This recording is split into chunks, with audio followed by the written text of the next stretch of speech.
Good day with your major newscast. I am Jessica Daw. First with the highlights. Caricom is to set limits on local content for Guyana. Guyana will be joining the regional security system. In the region, Caricom to mount fact-finding mission to Haiti. And you'll have your latest international news coming from the BBC. Do stay tuned. Advertise with us on News Talk Radio Guyana 103.1 FM for best coverage on programs on motivation, beauty and health, parenting and relationships, knowing your rights, and a variety of enlightening content, and get value for your money.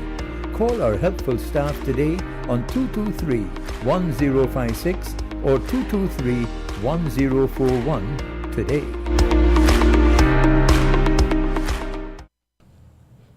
Now for the news in detail. Caricom leaders have agreed to consider what should be the amount of local content and over what period. This comes in the wake of concerns by the Caribbean Private Sector Organization, CPSO, about whether Guyana's local content legislation is breaching Caribbean Community Caricom single market rules.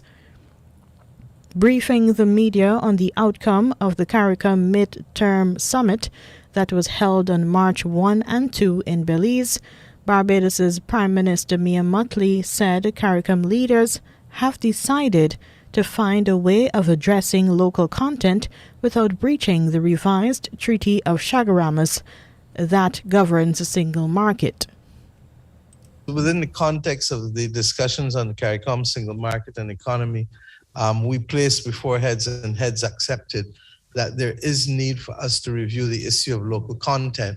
And there's an open-ended committee of member states that will start to work very shortly, recognizing that in new areas of economic activity, what we call sunrise industries, there may well be, and I certainly support, that there is a case for some level of local content. And the issue will be, what should that percentage of local content be? And what is the timeline that it should be valid for? Because if you're giving it to a sunrise industry, then they don't need it 30 years from now or 20 years from now. Ms. Mottley says Guyana's need for local content is justifiable. We're going to do the discussions among ourselves with a view towards recommending to the full conference of heads what the appropriate framework should be, such that no one will be held in breach for wanting to do that which is most natural. That if we accept that we share the burden in hard times, then we must share the bounty in good times too. And that is all that we understand Guyana and other countries that want to introduce local content in emerging industries are seeking to do. The Caribbean Private Sector Organization has said that Guyana's local content legislation violates the revised Treaty of Chaguaramas. The opposition, a Partnership for National Unity plus Alliance for Change, had issued a similar warning during debate on the legislation, but the government had shrugged off those concerns. Guyana will be joining the regional security system and international defense mechanism. The RSS members are Barbados and the Eastern Caribbean, but for several decades now, Guyana has been participating in the annual exercise Trade Winds. The Office of the President says that RSS member states have agreed to sign a protocol to the RSS Treaty for Guyana to join that body. While at the 33rd intersessional meeting in Belize, all of the heads of government of member states who were present signed the protocol. Guyana will be able to join the RSS following the signature of the remaining heads of member states to the protocol. The RSS is an international agreement for the defense and security of the Eastern Caribbean region, with future expansion planned with South America. It sets out to preserve the peace and stability of the region by delivering world-class, professional, effective, and efficient services through cooperative engagement with partner nations, the security sector, and the peoples of the region. The United States says the 2 Guyanese have been extradited to that North American country to face the court on sexual offense and other charges. The embassy here says on February 25, fugitives Julian Yip and Kareem Hack were extradited from Guyana to the United States to face charges on separate sexual offenses. The embassy says the 2 fugitives were located, tracked, and arrested through a joint endeavor. The participating agencies were the U.S. Embassy, Ministry of Home Affairs, Director of Public Prosecutions, Guyana Police Force, U.S. Department of Justice, United States Marshal Service, and the Diplomatic Security Service. The embassy says Yip, a Guyanese national, will face charges in Pennsylvania for rape, involuntary deviate sexual intercourse, and a sexual assault committed in 2017.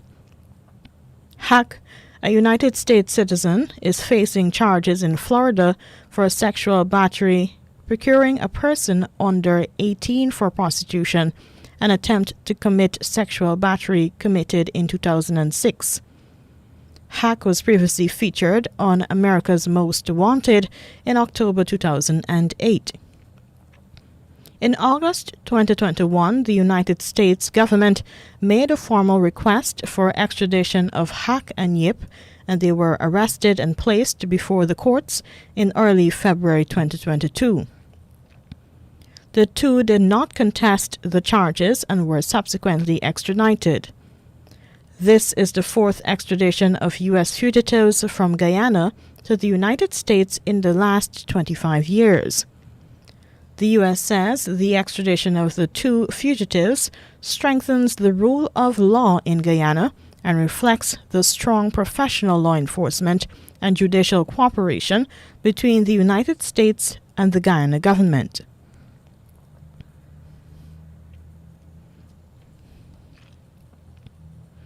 The Guyana Elections Commission will from next Monday begin a long-awaited cycle of registration across the country. GCOM says the exercise will begin on March 7 and end on May 29. The Commission says this registration exercise is of crucial importance to those persons who would have been the first-time applicants in the 14 years to 18 years age range that were captured during the 2019 house-to-house registration. GCOM says all those persons who had been registered for the first time in the 2019 house-to-house registration must note that their application for registration has been cancelled. The Commission says those persons are required to reapply for registration during this registration exercise. During this registration exercise, any person who will be 14 years and older by the 31st of October 2022.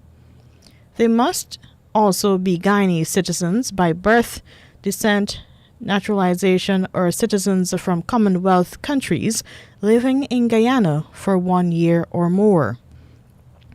They can apply for registration providing they have never registered before. Persons desirous of conducting any registration are required to visit GCOM registration office responsible for their area of residence with the relevant source documents, which are original birth certificate, valid passport, adoption certificate, or neutralization certificate in the case of making applications for new registration. Alternatively, they must walk with their original marriage certificate or deed poll with birth certificate in the case of application for change of name. Existing registrants who are desirous of updating their records, such as a request to correct or change their names, date of birth, occupation, and update their addresses, are advised that those transactions would also be facilitated during this exercise.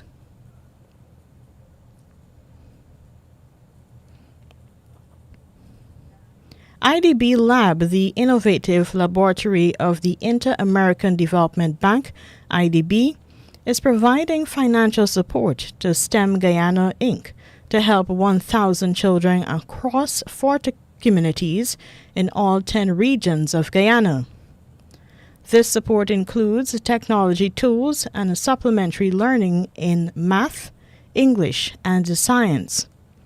IDB Lab is investing $950,000 in the 3-year program, Guyana's Learning Pods, supporting success in education for vulnerable children. The STEM Guyana pilot will expand the education model, which caters to children ages 7 to 15 from low-income and vulnerable communities. The IDB says in the pilot, small groups of children in communities across Guyana access a connected learning platform at a local community center to foster STEM skills with the support of an in-person facilitator and an online teacher. The IDB Lab support will create more learning pod centers for public spaces for students from grades 1 through 10 to access content and technology tools, as well as in-person and online live teaching sessions 3 times per week. The program will use the core public school curriculum for an expanded range of subjects.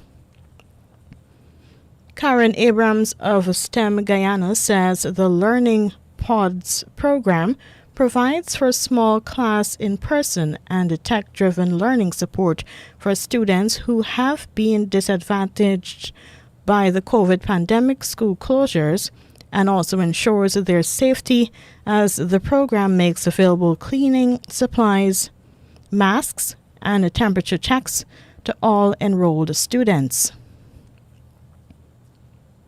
The Learning Pod program is expected to contribute to better performance of all students and help reduce from the school system.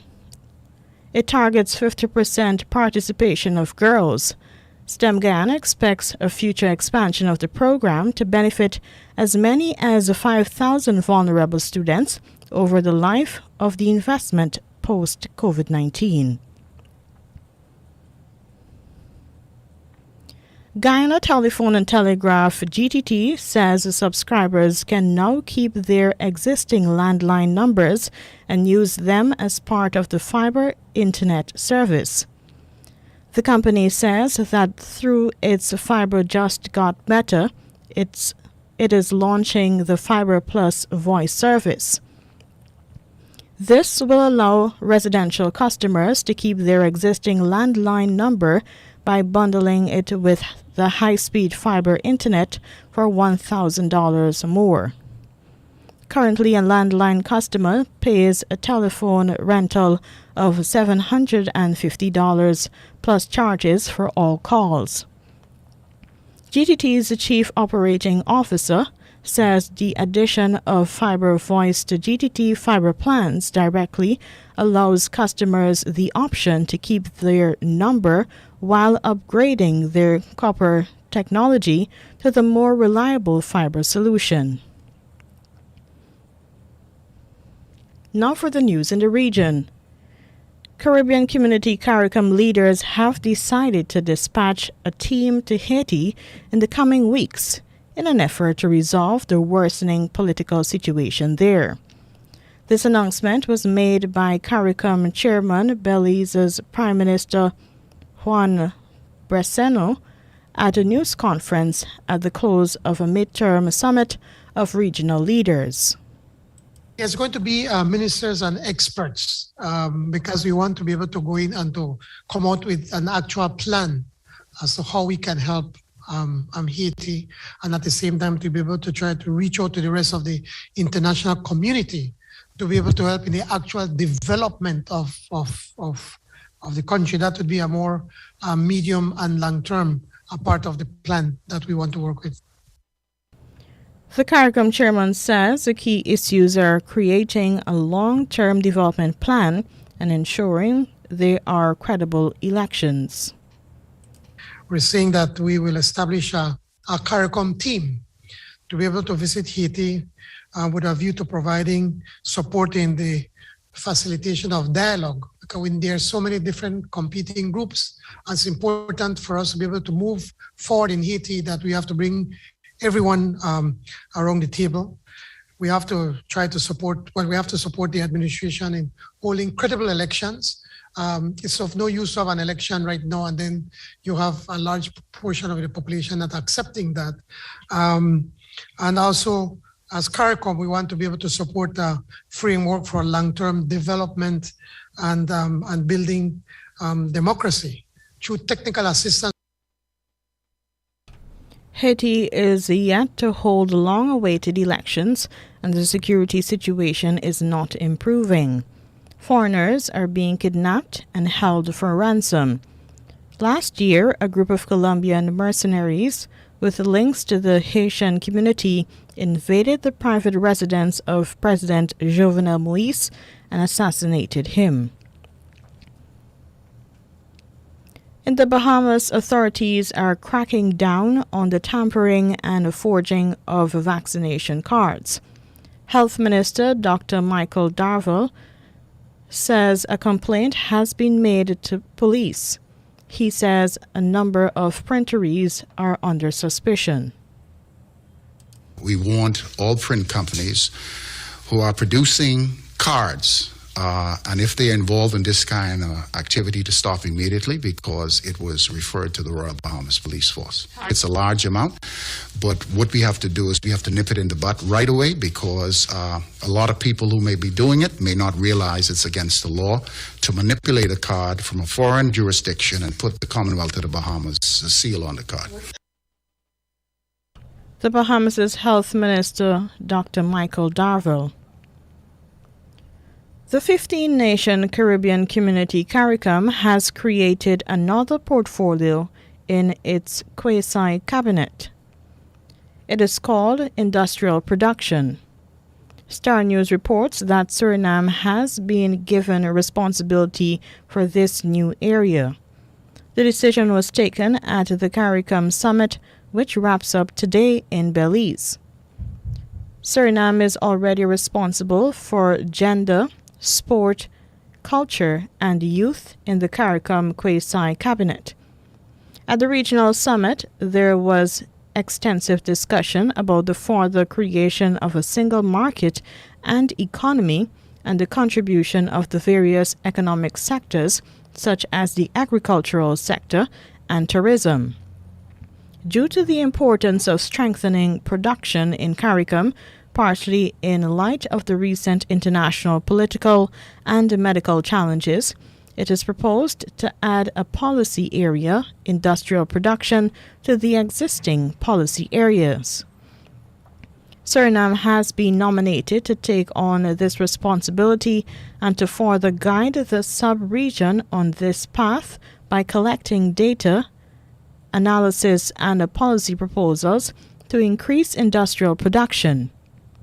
In the coming weeks, the president of Suriname, Chandrika Prasad Santokhi, will contact his colleagues as well as representatives of international and regional organizations and regional and national businesses to formulate an action plan. This plan will be presented in July during the regular meeting of Caricom heads of government in Paramaribo. And lastly, in the region, the existing Barbados National Identification Card has breaches that the new digital one should eliminate. This is according to Permanent Secretary in the Ministry of Industry, Innovation, Science and Technology, Wayne Marshall. The issue of the card, its replacement, and the security concerns came up during the estimates debate in the House of Assembly. The Barbados Nation quotes Mr. Marshall said that the issue of a secure ID card was a serious one, as the existing card was basically two pieces of plastic stuck to either side of a card with a picture. He says that simply in itself suggests a security breach. The Permanent Secretary says since 1979 there had been no fundamental change to the Barbados National ID card. He says persons with a lamination machine can replicate that card, and it is also highly susceptible to photo substitution. And that was your regional news. Here now is your international news from the BBC. The BBC News. The authorities in the southern Ukrainian port of Mariupol are warning of a worsening humanitarian crisis there, as encircling Russian forces besiege and shell the city. The city's deputy mayor told the BBC that residents were cut off from electricity, heating and water. Here's James Waterhouse. In Mariupol in the southeast, it's been another day of heavy shelling. Hundreds are thought to have died. The fear that the increasingly frustrated invaders would take more extreme measures is being realised.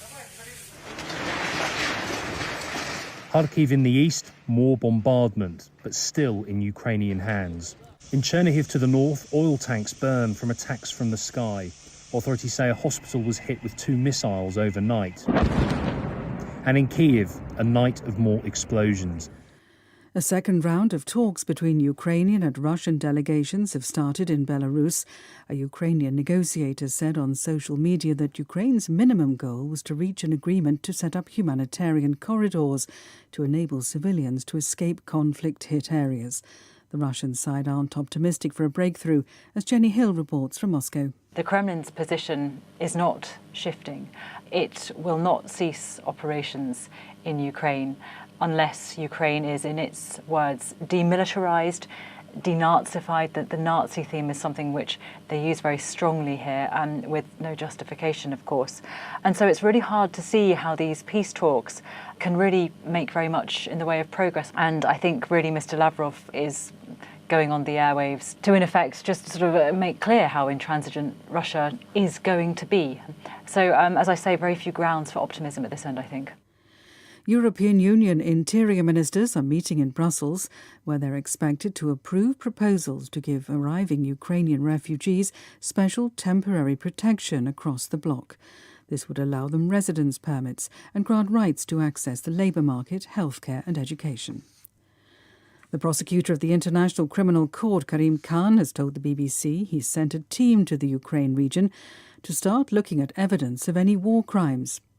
Anna Holligan is in The Hague. This referral is real evidence of the international concern, but it's more than just symbolic because it means the investigation can start immediately. So the ICC prosecutor, Caricom, told the BBC he has already dispatched a team into the region to start gathering and preserving any evidence of crimes that fall within the ICC's jurisdiction. So that's any act that violates the Geneva Conventions, for example, the indiscriminate shelling of residential areas, any targeting of any buildings that have no military links. So, for example, concert halls or TV towers.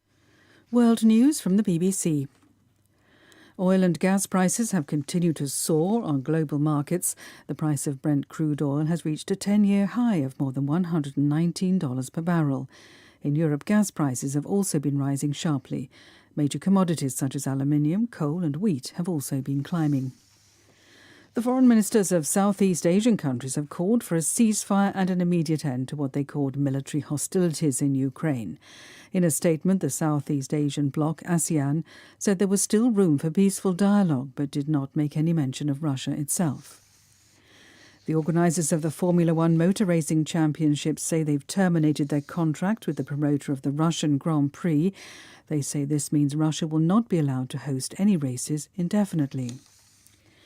In other news, a rival government in Libya has been sworn in as a showdown with the existing administration seems set to intensify. Fatih Bashaga took the oath of office as Prime Minister in the eastern city of Tobruk, where Libya's parliament elected him last month. Here's our Arab Affairs editor, Sebastian Usher. Libya now appears to have two governments after a UN-backed roadmap to try to end years of fighting between factions foundered with the failure to hold a presidential election in December. Parliament, which is based in the eastern city of Tobruk, has long since split off from the internationally recognised administration in Tripoli. It recently voted in Fatih Bashaga as the new prime minister, the major obstacle being that the incumbent Abdulhamid al-Dubeiba has made clear that he has no intention of stepping down. A former Nissan executive, Greg Kelly, has been found guilty of helping the company's former chairman to conceal income. A court in Tokyo gave him a 6-month suspended prison sentence for assisting Carlos Ghosn, the Japanese car giant's ex-CEO, to hide around $80 million. The two men were detained together in 2018, and later Mr. Ghosn fled Japan. BBC News. And that was your international news from the BBC. Here now is a recap of the highlights. Caricom is to set limits on local content for Guyana. Guyana will be joining the regional security system. And in the region, Caricom to mount fact-finding mission to Haiti. And you had your latest international news coming from the BBC. And that was your major newscast. I am Jessica Daw.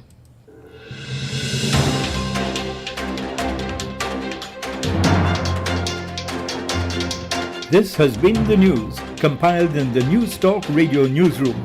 For ongoing updates, visit demerarawaves.com, and you can check facebook.com/demwaves and twitter.com/